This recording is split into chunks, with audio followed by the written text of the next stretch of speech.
ओम शांति।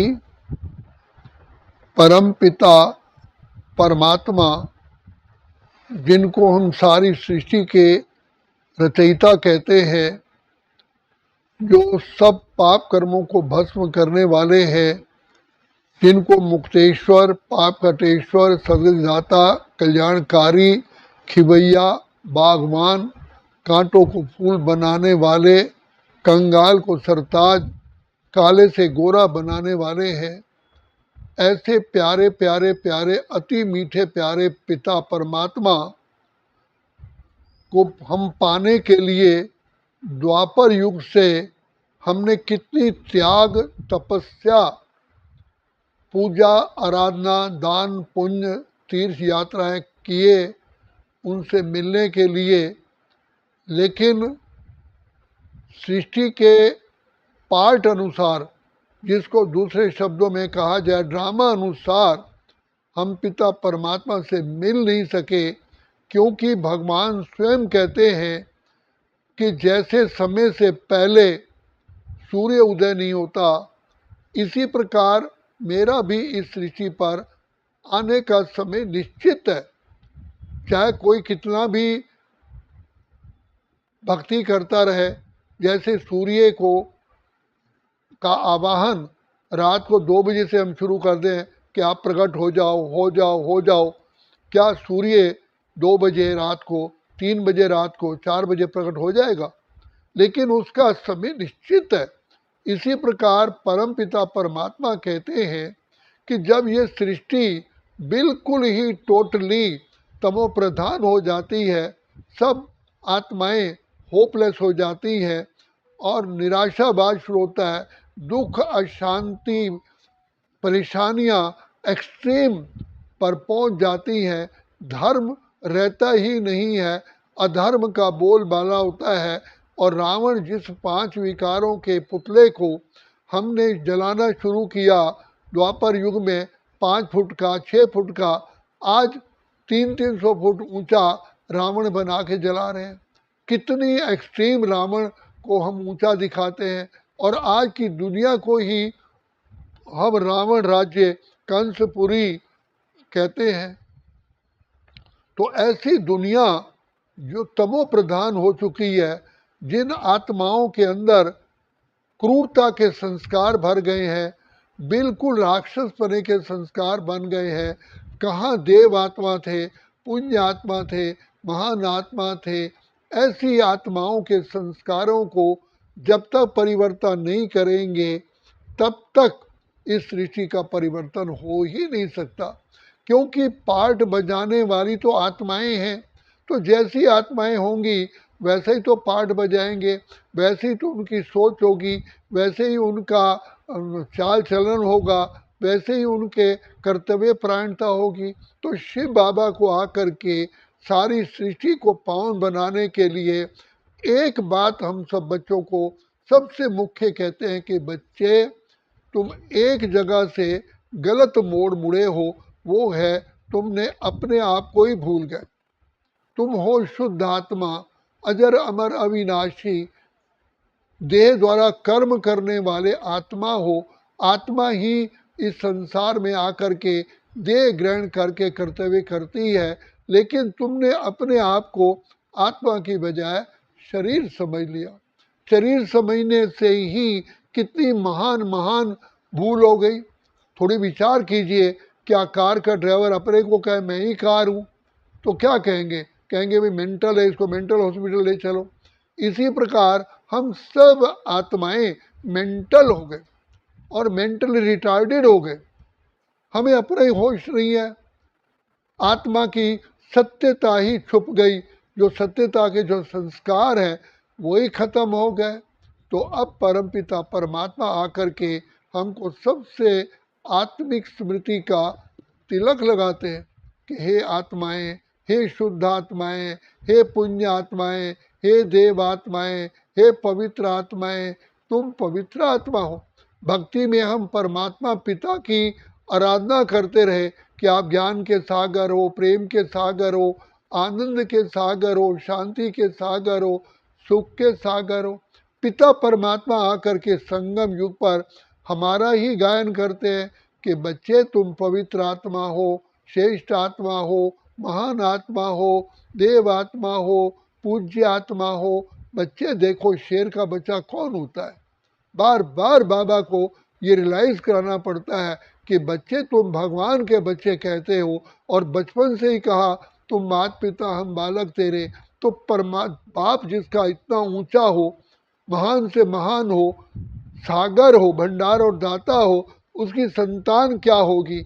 तो शिव बाबा बार बार हमको रियलाइज़ कराते हैं। और यही जैसे माचिस में छुपी हुई आग होती है लेकिन उसको रगड़ने से आग प्रकट हो जाती है, इसी प्रकार परम पिता परमात्मा शिव बाबा हमारे अंदर जो छिपी हुई विशेषताएं हैं उनको बार बार सुना करके, बार बार रब करके, बार बार हमारी बुद्धि में भू भू करके हमें रियलाइज़ कराते हैं कि तुम श्रेष्ठ आत्मा थे। नर नारायण था, नारी लक्ष्मी थी। आज बच्चे सोचो घर की नारी को आज भी चाहे कैसी भी हालत में है उसको गृह लक्ष्मी कहते हैं। बेटी का जन्म होता है कहते हैं मुबारक हो घर में लक्ष्मी आई है। तो जब नारी लक्ष्मी थी तो उसका हस्बैंड मेल पर्सन क्या होना चाहिए। तो ये जिस जिस आत्मा ने पाँव के नाखून से सिर की चोटी तक अनुभव किया कि परमात्मा आप पिता आप सत्य कह रहे हो, सबसे पहली बात तो ये सत्य है कि मैं आपकी संतान हूँ। सबसे पहला तभी कहा self realisation is the god realisation. पहले अपने को अनुभव करो कि मैं आत्मा हूँ, अजर अमर अविनाशी हूँ। तो जब आत्मा हूँ तो मेरा पिता कौन है, वो भी तो आत्मा है, जिसको दूसरे शब्दों में परम आत्मा कहते हैं, सुप्रीम सोल कहते हैं। तो जिस आत्मा की बुद्धि में ये 100% बैठ जाता है कि मैं आत्मा आत्मा की ही संतान हूँ, जिसे परमात्मा कहते हैं, अनादिकाल से कहते हैं परमात्मा, गॉड, ईश्वर, प्रभु, अल्लाह, परमेश्वर, जिसको सर्वशक्तिवान, गुणों के, ज्ञान के, आनंद के, शांति के सागर कहा जाता है।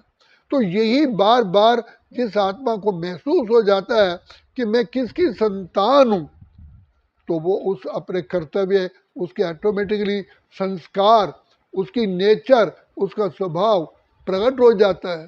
तो पिता परमात्मा हमको बार बार याद दिलाते हैं कि बच्चे तुम शुद्ध आत्मा हो, श्रेष्ठ आत्मा हो। इसका एक लिविंग एग्जाम्पल देते हैं कि एक भेड़, एक शेरनी भूखी थी, अपने बच्चे को गोद में लेकर के शिकार के लिए निकली। उसने भेड़ों का झुंड देखा और वहाँ जैसे ही भेड़ को पकड़ा उसका बच्चा वहीं गिर गया। तो वो भूल गई मेरा बच्चा कहाँ रहा। बच्चा तो मासूम था और वो भी भेड़ों की तरह ही भैं भैं करने लग गया। तो एक दिन शेर आया, उसने देखा कि हमारे ही कुल का बच्चा भेड़ों में मिक्स होकर भेड़ बन गया है। तो उसको कुएं पर ले गया, कहा, उसको शक्ल दिखाई, कहा कि तुम मेरे जैसा गरजो। वो कहता है नहीं नहीं ओ शेर, मेरे ऊपर कृपा करो, रहम करो, मैं मेरे ऊपर दया करो। तो वो उसने कहा नहीं तुम गरजो। तो जब उसने बच्चे ने शेर की गर्जना की, तो जब आकर के भेड़ों के बीच में गर्जना की, सारी भेड़ें भाग गई, भेड़िया भाग गया, क्योंकि उसको स्मृति आई कि मैं कौन हूँ। तो इसीलिए पिता परमात्मा कहते हैं, हम शुरू से सुनते आए कि know thy self, self realisation is a god realisation.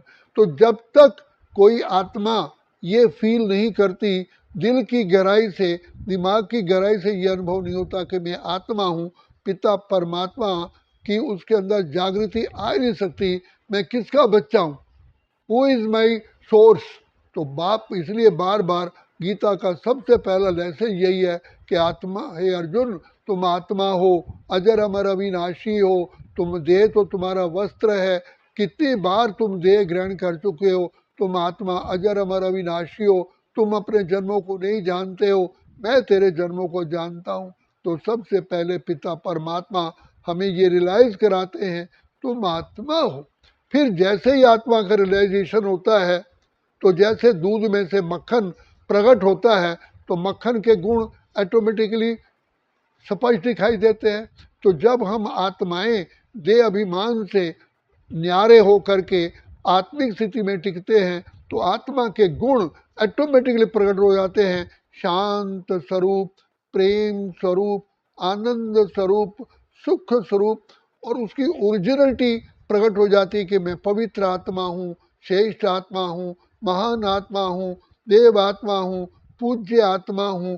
तो कोई भी आत्मा उसको उस पथ से विहीन नहीं कर सकती, उसको हटा नहीं सकती, क्योंकि उस आत्मा ने महसूस कर लिया कि मैं तो पवित्र आत्मा हूँ, श्रेष्ठ आत्मा हूँ, महान आत्मा हूँ, देव आत्मा हूँ। तो इसी का ही एक एग्जाम्पल दिया जाता है कि रावण ने लक्ष्मण को कहा कि युद्ध के मैदान में कोई धर्म नहीं होता है, सिर्फ जैसा भी हो योद्धा को, दुश्मन को मारो।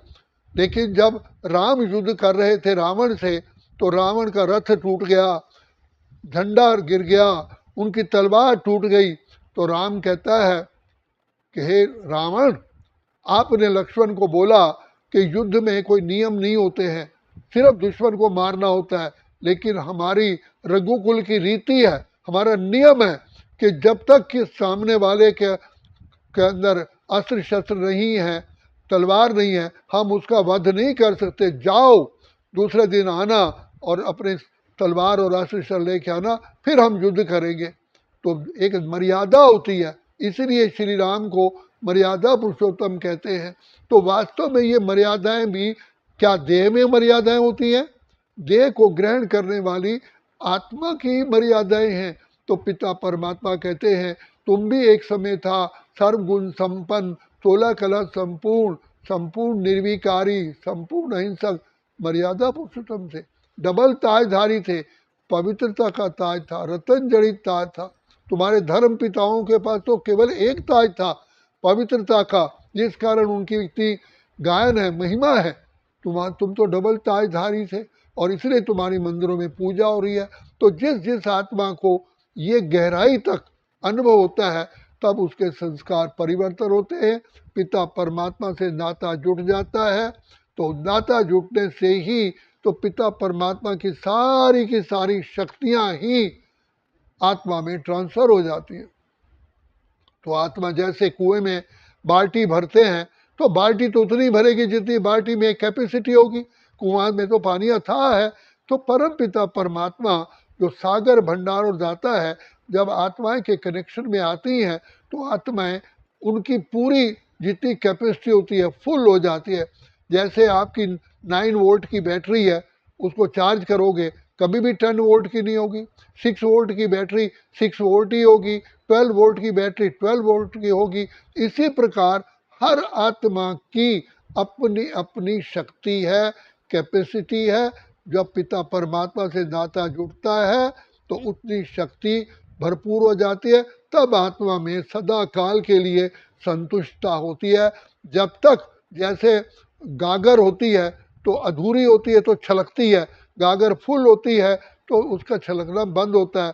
तो जब तक आत्मा को बिल्कुल सुख शांति आनंद प्रेम फुल्ली नहीं मिल जाता, तब तक आत्मा असंतुष्ट रहती है। तो पिता परमात्मा की गोद में आने से सदा काल के लिए संतुष्ट बन जाती है। इसलिए बाप कहते हैं, बच्चे तुम मेरे गोद के बच्चे हो, तुम मेरे लाडले बच्चे हो, तुम मेरे सिक्किलदे बच्चे हो, तुम मेरे रूहानी बच्चे हो। तो जैसे ही बाप की याद में आते हैं, तो हम पिता के सारे सारे गुण प्राप्त कर लेते हैं, जिसको दूसरे शब्दों में योग कहा जाता है। इसीलिए बाप कहते हैं, पवित्र बनो, योगी बनो, योगी जीवन है प्यारा।